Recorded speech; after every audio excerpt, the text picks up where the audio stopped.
They said to make sure I interview you after the fight. Yeah, I was like, make sure you interview me after the fight. You know what I mean?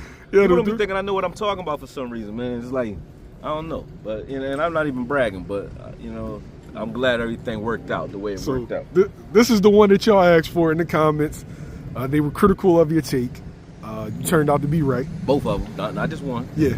Two. All right, so we'll start off with Norman and Haney. What did you say? It went not exactly how I thought it should have went. I really still look at Haney like Haney under-delivered, in my opinion, because he could have knocked him out. He stopped trying to knock him out after Norman adjusted.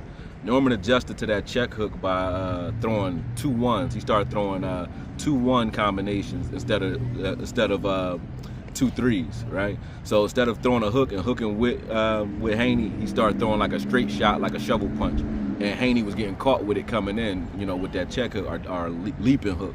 So I think when that started happening, probably in like the 4th or 5th round, Haney was just, resting. In the middle rounds, he was resting. But I thought in the middle rounds, and I said that that's Norman's opportunity when Haney rests, was to like turn it up, right? But whenever Haney threw a 1-2, whenever he threw the right hand and had a home, he just didn't throw many power punches down the stretch, and he could have. But I think in the 7th round, maybe Norman hit him with something, and it might have made him, think twice about, walking him down. So, you know what I mean? Shout out to Norman for being tough, but I think Haney could have definitely stopped him. Like I said, he just took the foot off the gas and said, "Look, I'm already up," and he coasted for the win, which I can't blame him for. He the one in there taking the punches, but he could have definitely knocked him out for sure. But I'm glad that it went that way because I really do spend time analyzing it. I'm just coming on here talking, so it went the way I thought it would go. The criticism, right? They was in the comments. Yeah. They was coming at you. They called you a hater, Philly hater. If you from Philly and you talk boxing, it's like that. Just go with it at this point. I don't even care about it. And plus, Philly full of haters anyway, so already know we got thick skin when it comes to that. So I don't even care about that shit, really. All right. So in the lead up to the fight, Devin Haney was viewed as the guy who was chinny. Devin Haney was viewed as the guy that was devoid of power. Right. And it was kind of like a paradigm switch in the fight to where as though Norman was the one that got hurt. And funny that Haney broke a cardinal rule in boxing, never hooked with a hooker. And he hooked with him and he hurt the hooker. So the boxer hurt the hooker with the hooker's own shot. Yep. Thoughts when that happened? Well, when you already know, like, you got some people play mind games. You talked about the build up to the fight. Some people play mind games and they try to get you to fight a game plan or fight against your game plan, right, by saying certain things. Like saying, like, you can't fight on the inside with me or you don't want to exchange, right? But them challenging you that way, if you're smart, tells you exactly how they want you to fight and what they want to do in the fight. You get what I'm saying? Norman's dad kept saying, "Don't exchange with my son. You guys don't want to exchange," especially after the Ramirez fight. Who's the fight before this? Ramirez fight when he was running. So they assumed, and that's probably why they took the fight, they assumed that he would be on his bicycle. But when you think about it, they gave Norman the offer for the fight, I think 7 days after he knocked somebody out. So why would they do that? You know what I'm saying? He knocked the Asian dude out. Right after he knocked him out, 7 days later, you know what I mean, they tried to, get the contract for this fight. So that lets you know that they saw something that they liked, obviously, right? But they wanted, Norman's camp wanted to exchange with Haney. And you telling them that throughout the camp.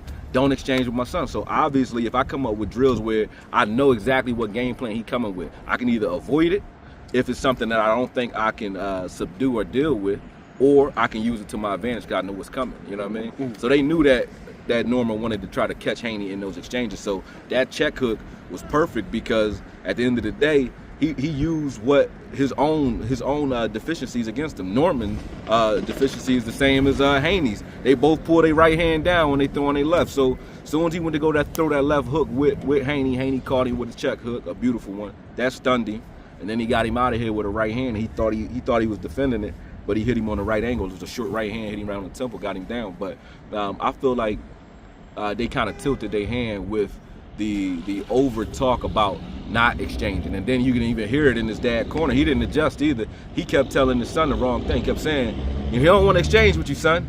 But that's exactly what they wanted to do in the beginning of the fight. They wanted to catch Norman in exchanges to deter future exchanges. You know what I'm saying? So beautiful game plan by Haney. Even the delay, if you watch the first round, Haney ain't throw the jab like that because he already knows, everybody knows he has a good jab. So he's pretty sure that Norman prepared with drills for like throwing overhand rights over that jab, countering off the jab. So he didn't even throw the jab. You know, I would have said throw something out there with no weight behind it, you know, off the back foot to see what he would do. See what he do. He ain't even do that. He's just looking at it. I ain't gonna lie, I was surprised by the lack of jabs. Normally, Dev is constant with it. Where he picked the spots. Like that was smart. You're right.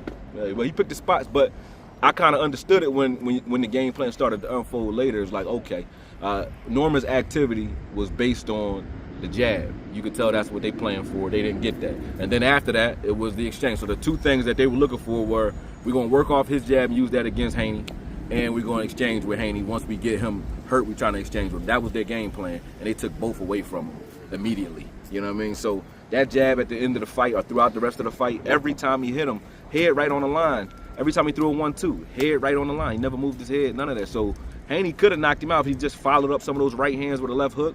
He was hitting him with quick right hands, like he was standing left hand dominant, throwing quick right hands, but he never would follow up with a left hook or at least a shovel one or none of that. But if he did, all they had to do was put 5-6 punches together. Norman would have quit. It would have been done in the middle of the fight because he was hurting him every time he hit him. Norman didn't really have nothing left, and he had broke his face up pretty good. So if he would have just turned up the heat at any time after round 4 or 5, he could have got him out of there.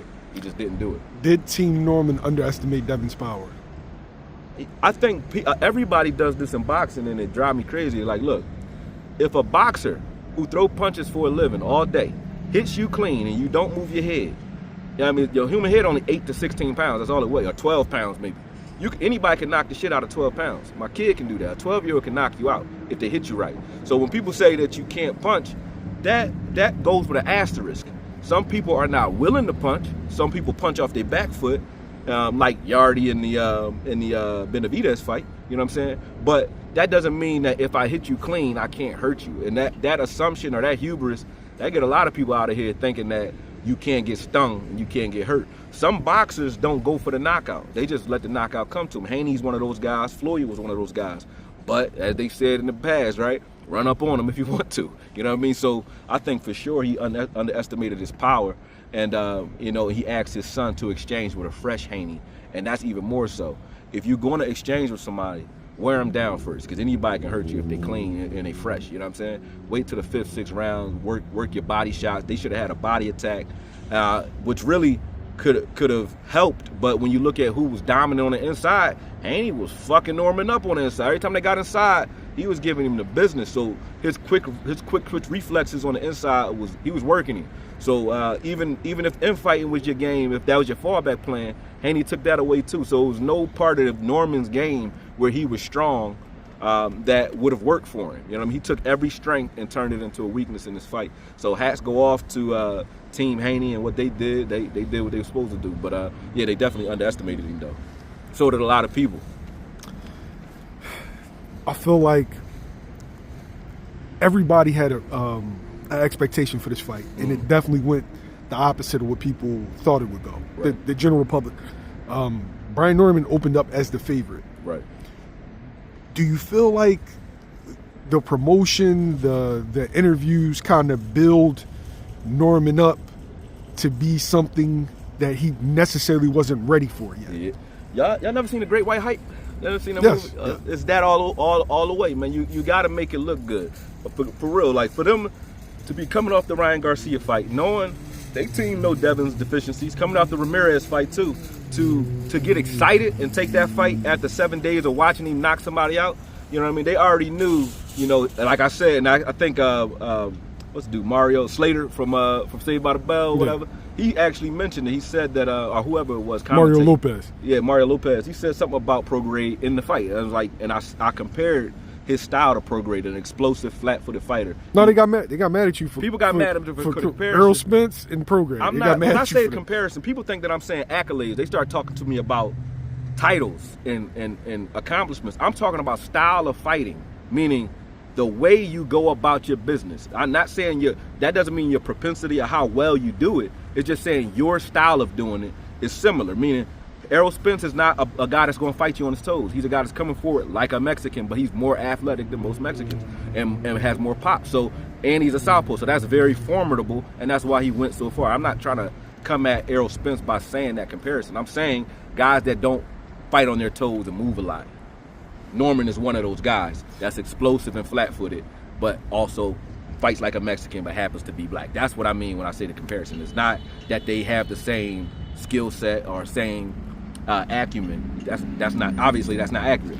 But so they were killing me for that comparison, but they don't, context is everything. I know why I'm saying what I'm saying. You know what I mean? And if I'm seeing it and I say it and it happened that way, obviously I saw something, you know what I mean, in those styles that would make Haney's team excited to take the fight so fast. So to your point, when you talk about them building him up, he's very charismatic, and that's good for you if you a B-side fighter. Not saying he's, career B-side. I'm not coming at it when I say that. But I tell guys who are trying to get their name in the game is, you need to be one of those guys that can go up and, attract people with your charisma. Like, I love what JYD does, right? Like, he got to follow and he do his thing. So I like fighters that take that mindset, and I like the fact that Norman does have charisma, because that's going to get him a lot of fights moving forward. He going to stay busy, and the fact that he was able to finish the fight on his feet, this doesn't hurt him as much as a knockout would have. You know what I mean? The knockdown is embarrassing, but going to 12 rounds, you can always say you thugged it out, you toughed it out. You know what I mean? You pulled it out at the end as far as getting to the bell. So I don't think this is his last big payday because of his charisma and the fact that he went 12 rounds. So that's what's up. But they definitely built him up to be more dangerous for Haney than he actually was. Because if he was that dangerous, moving up and weight, you don't jump up and fight a champ. You go get a tune-up or something. They just went straight to it. So for them to pick him so fast, they was waiting for somebody that was that they was choosing. You know what I mean? They was waiting for somebody attractive to get the belt so they can move up and move the right way. They wouldn't have jumped up there if Boots had knocked out the Asian guy. They wouldn't have been like 7 days, let's get Boots a contract. You know what I'm saying? So I look at it like it was the perfect opportunity, perfect opponent to make him look good at this new weight. So now, you know what I mean, he is the name. And you see the reactions because Conor Ben, immediately after the fight, starts saying, we don't want to fight not this guy. He don't want to fight that. You know what I'm saying? Because that's a style that maybe he feel like he might have trouble with. As far as the Boots Devin thing goes, that was a thing. I believe it, but that would have been a mistake. But wait, I'll give you context. Boots was in negotiations with Teofimo Lopez, had decided that he was going to move up to 154 pounds. And they tried to make Devin versus Tio. Then they tried to double back and see, okay, can we make Devin and Boots? They offer Boots at 152. Devin's okay with it at 47. Boots is not coming back down, so the fight never got made. Yeah, that would have been a bad joint, though. I mean, I like both fighters, obviously, but I think Devin's too small to deal with Boots. I don't think he could deal with Boots personally. You know what I mean? But to me, the fight doesn't make sense because Dev just got the 47, Boots just got the 54, and both fighters look like they can grow into the weight class. That's a money fight down the line, but I just don't think Haney is ready for Boots at this point. You know what I mean? I don't think he's ready.